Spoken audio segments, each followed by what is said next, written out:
سے ہم سیکھیں گے، کیونکہ ہماری زندگی میں بہت سے سوالات جو ہے وہ پیدا ہوتے ہیں، اور خاص کر سوالات یہ اٹھتے ہیں کہ خدا میری دعا کا جواب کیوں نہیں دیتا؟ میں دعا خدا سے بڑی کرتی ہوں، تو کیا وجہ ہے کہ خدا میری دعا کا مجھے جواب نہیں دیتا؟ کیونکہ خداوند کے کلام میں لکھا ہے کہ تو مجھے پکار تو میں تجھے جواب دوں۔ ہاللیلویہ۔ تو آج ہم دیکھیں گے خداوند کے مقدس کلام میں سے مقدس متی رسول کی انجیل، اس کا 21واں باب اور اس کی 22ویں آیت۔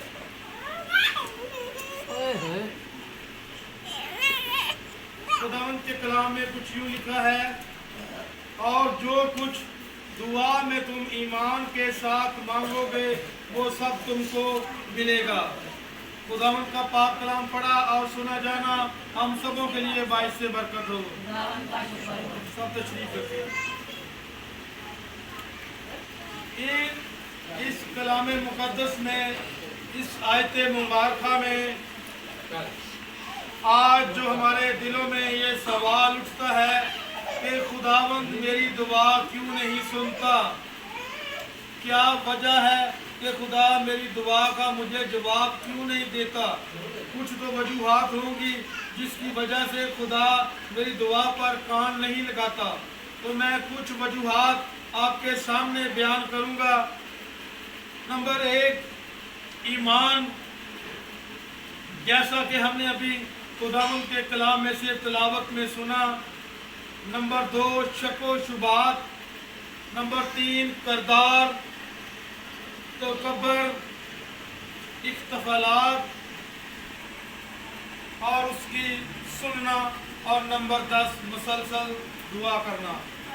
یہ 10 پوائنٹس جو ہیں وہ میں آپ کے سامنے رکھنا چاہتا ہوں، کیونکہ جیسا کہ مجھے خداوند نے سکھایا، خداوند نے میرے دل میں ڈالا کہ میں یہ بات، کیونکہ ہمارے دلوں میں اکثر یہ سوال اٹھتا ہے، اکثر ہم خدا سے یہ گلہ کرتے ہیں کہ خداوند میری دعا کیوں نہیں سنتا؟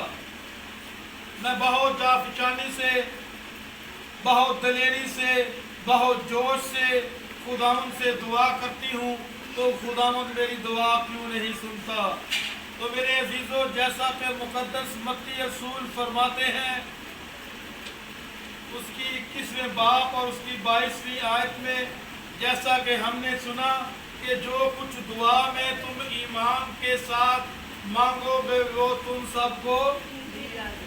تو نمبر 1 ہمارا ویک پوائنٹ یہ ہے کہ ہم دعا میں خدا سے مانگتے تو بہت کچھ ہیں، لیکن ہمارا ایمان جو ہوتا ہے وہ پورا نہیں ہوتا۔ جب تک ہمارا ایمان پورا نہیں ہوگا ہم خدا سے وہ چیزیں حاصل نہیں کر سکتے، کیونکہ مقدس متی رسول فرماتے ہیں کہ جو کچھ دعا میں تم ایمان کے ساتھ مانگو گے تو وہ تم سب کو۔ مقدس متی رسول کی انجیل میں اور اس کے 21ویں باب میں اور اس کی 18ویں آیت میں جب ہم دیکھتے ہیں تو خداوند یسوع مسیح کیا فرماتے ہیں کہ جب اس میں لکھا ہے کہ جب صبح ہوئی تو خداوند یسوع مسیح شہر میں سے نکل رہے تھے، تو کیا ہوا کہ میرے خداوند کو بھوک لگی، اور جب بھوک لگی تو کیا دیکھتے ہیں کہ بیابان میں ایک درخت کھڑا ہے جس کے پتی کا درخت تھا۔ تو جب میرے آقا میرے خداوند اس کے پاس گئے تو کیا ہوا کہ اس کو پتوں کے سوا کچھ نظر نہ آیا، کیونکہ اس میں پھل نہیں تھا۔ تو کیا کہا میرے آقا نے، میرے مولا نے مجھ سے کہا کہ آئندہ تجھ میں کبھی پھل نہ لگے۔ کیا کہا؟ آئندہ تجھ میں کبھی پھل نہ لگے۔ تو کیا ہوا کہ وہ درخت جو تھا اسی وقت کیا ہوا کہ وہ سوکھ گیا۔ تو جب میرے آقا نے یہ فرمایا تو وہ درخت سوکھ گیا، تو جو اس کے شاگرد تھے انہوں نے آپس میں یہ سوچنا شروع کر دیا، آپس میں یہ وسوسے کسنے شروع کر دیے، آپس میں بول چال یہ شروع کر دیا، آپس میں باتیں کرنی شروع کر دی کہ یہ کیا ہوا، یہ کیسے ہوا، یہ میرے آقا نے، میرے باپ نے یہ کیا کہا اور کیا ہو گیا۔ تو میرے خدا نے جب تعجب کر کے معلوم کیا